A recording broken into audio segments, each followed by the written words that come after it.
મેવાડના મહામંડલેશ્વર દ્વારા નશામુક્તિ અભિયાન શરૂ કરવામાં આવ્યું છે. કિન્નર અખાડા મેવાડના મહામંડલેશ્વર ઈશ્વરનંદગીરીજી ગુજરાતમાંથી નશાને નાબૂદ કરવાના હેતુથી નશામુક્તિનું અભિયાન સાથે સુરત પધાર્યા હતા. મેવાડના મહામંડલેશ્વર દ્વારા નશામુક્તિ અભિયાન યાત્રા શરૂ કરવામાં આવી છે, જે અંતર્ગત તેઓ સમગ્ર દેશમાં યાત્રા કરી નશામુક્ત રહેવા માટે લોકોને, ખાસ કરીને યુવાઓને અપીલ કરી રહ્યા છે. હાલમાં તેઓ ગુજરાત સહિત રાજસ્થાન અને અન્ય રાજ્યોમાં જઈને યુવાધનને નશાની બેડીઓમાંથી મુક્ત કરવાના પ્રયાસ કરી રહ્યા છે. મહામંડલેશ્વર ઈશ્વરનંદગીરીજીએ અત્યાર સુધીમાં 10,000થી વધુ યુવાઓને નશાની બેડીઓમાંથી મુક્ત કરાવ્યા છે.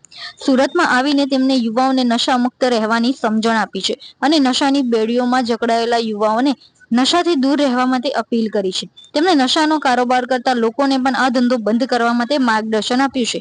મહામંડલેશ્વરે દેશના પ્રશાસનને પણ નશાને નાબૂદ કરવા માટે વિનંતી કરી છે. તો આવો જાણીએ મેવાડના મહામંડલેશ્વર નશામુક્તિ અભિયાનને લઈ શું કહી રહ્યા છે. સમગ્ર દેશમાં તેમજ સૌથી વધારે ગુજરાતમાં નશાનો કારોબાર સૌથી વધુ જોવા મળી રહ્યો છે. ગુજરાતમાં અલગ અલગ પ્રકારના નશાઓ કરી યુવાધન પોતાનું જીવન બરબાદ કરી રહ્યા છે. ત્યારે મેવાડમાં કિન્નર અખાડાના મહામંડલેશ્વર એવા ઈશ્વરનંદગીરીજી જે છે તે સુરત ખાતે પધાર્યા છે અને તેઓ ખાસ નશા મુક્તિના અભિયાન સાથે સુરત પધાર્યા છે. તો આપણે તેમની પાસેથી જાણીએ કે તેઓ આ બાબતે કઈ રીતે આ અભિયાનમાં જોડાયા છે અને હાલ સુધીમાં કેટલા યુવાઓને આ નશા મુક્ત તેઓએ કર્યા છે. जय श्री महाकाल, ओम नमो नारायण। मैं महामंडलेश्वर ईश्वरी नंदगिरी, जो डॉक्टर स्वामी लक्ष्मी नारायण जी त्रिपाठी किन्नर अखाड़ा के शिष्य। आप जो नशा मुक्ति अभियान चला रहे हैं, वो आपको प्रेरणा कहाँ से मिली? जी, मैं प्रेरणा तो मुझे बचपन से ही मिली है कि जैसे मेरा किस तरह से जीवन गया है। मैंने जो बड़े हुई हूँ मैं, तो मैंने युवाओं को किस तरह से बड़े होते हुए देखा है, किस तरह से नशे में डूबे हुए व्यक्तियों को देखा है। मेरे अड़ोसी पड़ोसी थे, उनके जो हस्बैंड थे, फादर थे, उनके सन थे, वो किस तरह से नशा करते थे, तो ये मुझे सब काफी पता है। तो मैं चाहती हूँ और कि नशे से युवा दूर रहे। और आपने अब तक जो ये नशा मुक्ति का अभियान शुरू किया है, कहाँ कहाँ कौन से शहरों से? जी, ये यात्रा मेरी राजस्थान मेवाड़ से चालू हुई है, जो एक चारभुजा नाथ का मंदिर है, वहां से हमने चालू की है। और बाड़मेर, जैसलमेर, जोधपुर, जालोर, काफी जो नशे के बेल्ट थे राजस्थान में, मैंने उनको ही चिन्हित किया है, ताकि सबसे पहले जहाँ नशों का कारोबार चल रहा है वहां मैं ये कार्य करूं। और दूसरा मैं इंदौर, पंजाब, काफी जगह हम गए हैं। और गुजरात में अहमदाबाद, वडोदरा, और मेरा आज सूरत आना हुआ है। सूरत में मैंने देखा है कि जैसे पहले कैंसर रोगी में पंजाब सबसे फर्स्ट था, आज गुजरात सबसे पहले है कैंसर के मामले में। इसका कारण क्या है? मुख्य नशा। नशा एक केमिकल से बनता है, क्या पता किस किस पदार्थ से बनता है, जिससे शरीर खोखला हो जाता है, हड्डियां खराब हो जाती है, लीवर खराब होता है, किडनी खराब होती है। तो कहीं कहीं कैंसर की वजह मुख्य नशा है। तो मैं एक संत हूँ, संत का कार्य है अच्छा कार्य करना। आशीर्वाद तो हम देते ही हैं, आशीर्वाद के साथ साथ में ये जीवन माला फेरने में ना चला जाए। बचे हुए समय में मैं गांव गांव, घर घर जाकर मैं आशीर्वाद देती हूँ और मैं उनको नशा से मुक्त हो ऐसा मैं संदेश देती हूँ।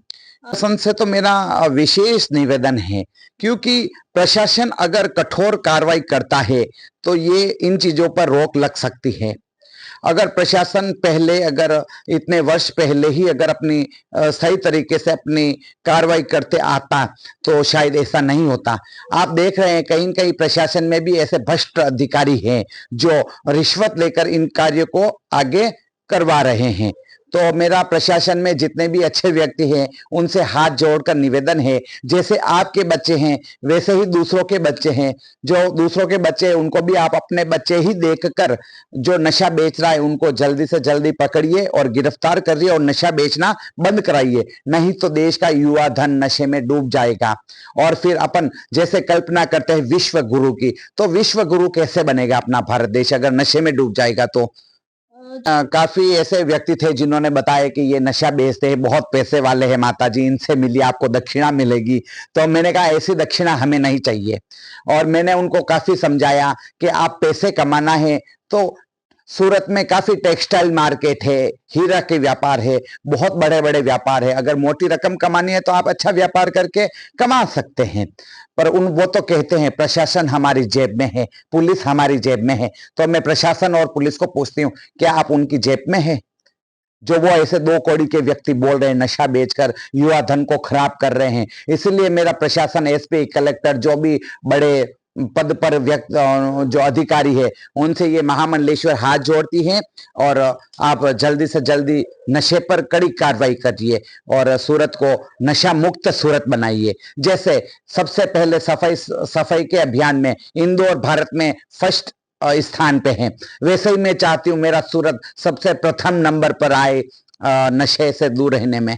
जी, आपने कितने युवाओं को ये नशे के कारोबार से जो मुक्त कर? जी, मैं जैसे मैंने काफ़ी लाखों की संख्या में मैंने अपने प्रवचन से या अपने प्यार मोहब्बत से उनको नशे के लिए दूर रहने के लिए बोला है। तो जो नशा करते काफ़ी 10,000 से भी ज़्यादा संख्या है, मैंने उनको नशा अपने हाथ से छुड़वाया दिया है।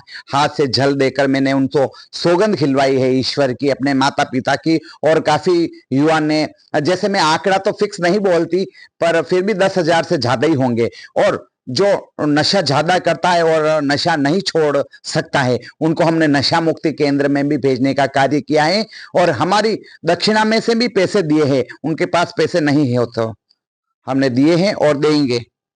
પ્રકારે આપણે મેવાડના મહામંડલેશ્વર એવા ઈશ્વર નંદગીરી જે સુરત ખાતે પધાર્યા હતા, તેમની પાસેથી જાણ્યું કે તેઓ નશા મુક્તિ અભિયાન ચલાવી રહ્યા છે અને હાલ સુધીમાં આશરે 10,000 થી વધુ યુવાઓને આ નશાથી મુક્ત કરાવ્યા છે અને તેઓએ એક ખાસ ઈચ્છા દર્શાવી છે કે જેવી રીતે સુરત જે સ્વચ્છતામાં પ્રથમ ક્રમાંક મેળવ્યો છે, તેવી રીતે નશા મુક્તિમાં પણ પ્રથમ ક્રમાંક મેળવે તેવી તેઓએ ઈચ્છા વ્યક્ત કરી છે। તેમજ પ્રશાસનને પણ આ નશાનો કારોબારને બંધ કરાવવા માટેની ખાસ વિનંતી કરી છે। કેમેરા પર્સન સાથે રશ્મિ રાણા, રફતાર સુરત।